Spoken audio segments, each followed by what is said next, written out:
Canto 10 do Morte e Vida Severina, Severino, retirante, finalmente termina a viagem dele. Ele chega em Recife.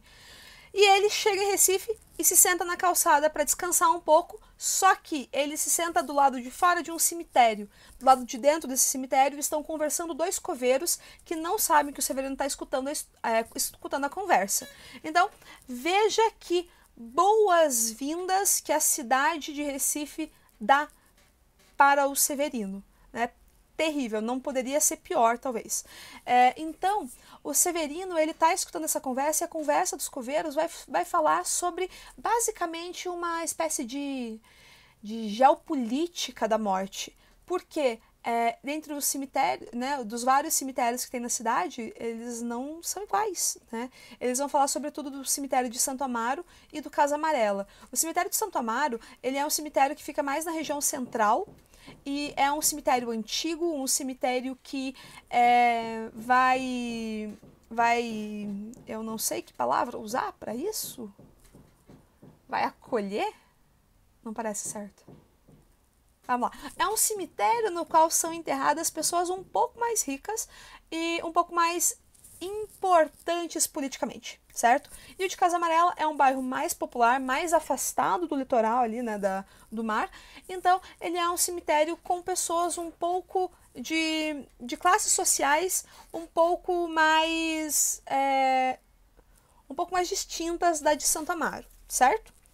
Então, a gente vai ter os coveiros falando sobre a distribuição dentro de um cemitério também, né? Quais são os lugares ocupados por quais pessoas, né? E eles vão falar bastante sobre profissão. Mais ou menos assim, as ruas principais do cemitério, que são aquelas que dão para o portão, para a capela mortuária, e também em Santo Amaro, são ruas arborizadas. Depois é interessante ver no mapa, ver a imagem de satélite desses cemitérios, porque a própria disposição, o próprio urbanismo é bastante diferente, né? O de Santo Amaro parece ter tido um projeto urbanista, por causa que a gente tem lá uma divisão radial das ruas, a gente tem arborização muito forte também, e no Casa Amarela não. O Casa Amarela, ele é mais um terreno cortado com ruas perpendiculares e paralelas, assim, é uma coisa um pouco menos planejada, né? E eles estão falando assim, né, que nas ruas principais do cemitério, lá de Santo Amaro, quem fica são os políticos, ficam as pessoas mais ricas mesmo. E aí, de acordo com a classe social, a distribuição dessas pessoas geograficamente no cemitério muda. Então eles vão falando sobre isso, e vão falando sobre quais são os bairros, né? Eles usam esse termo bairros para determinar essa localização geográfica. Quais são os bairros melhores de trabalhar? Os melhores de trabalhar são os mais ricos, porque menos gente morre, olha só, menos gente morre, e a gorjeta que dão para os coveiros é maior. E nos bairros mais pobres, muita gente morre. O serviço é muito, e não tem gorjeta. Veja aqui como essa ideia de todos são iguais na morte, ela é completamente furada dentro desse canto, porque existe sim uma diferenciação muito grande que segue no pós-vida em relação a classes sociais, né?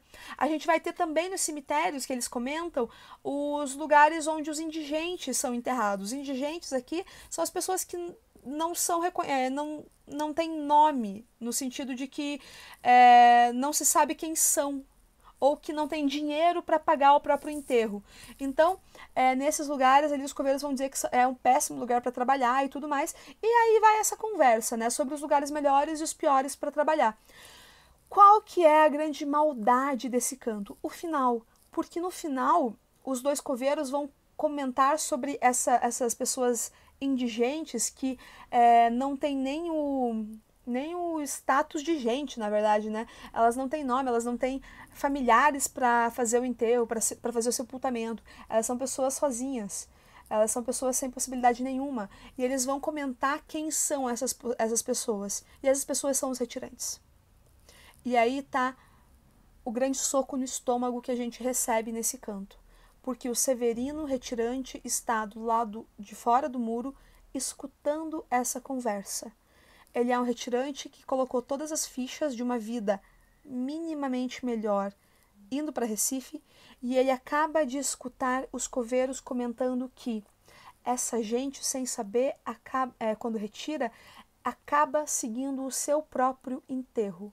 Quer dizer, não há esperança para os retirantes aqui em Recife. E é isso que o Severino escuta como boas-vindas à cidade de Recife. Então, imaginem qual que é a dor, imaginem qual que é o horror de escutar isso. Né? Toda a expectativa, toda a esperança que o Severino tinha de defender a própria vida, ela acaba de ser desmontada por essa conversa que, de certa forma, é bastante leviana entre esses dois coveiros. Então, esse momento agora, ele é um momento extremamente importante na nossa narrativa. Por quê? Porque, em primeiro lugar, é o final da viagem do Severino, né? A gente acompanhou ele durante 9 cantos fazendo essa viagem. No 10º canto acaba essa viagem, veja que dá bem no meinho do livro, né? O livro tem 18 cantos, então é bem simétrico. E, além de ser o fim da viagem do Severino, é o grande desalento, é a grande retirada violenta da esperança desse Severino de ter uma vida melhor. Então, esse momento é extremamente chave para o texto, porque nos próximos a gente vai perceber que esse desalento ele toma conta total do Severino. Tanto que nós vamos falar nos próximos cantos de suicídio. Paramos por aqui, vamos para o próximo canto.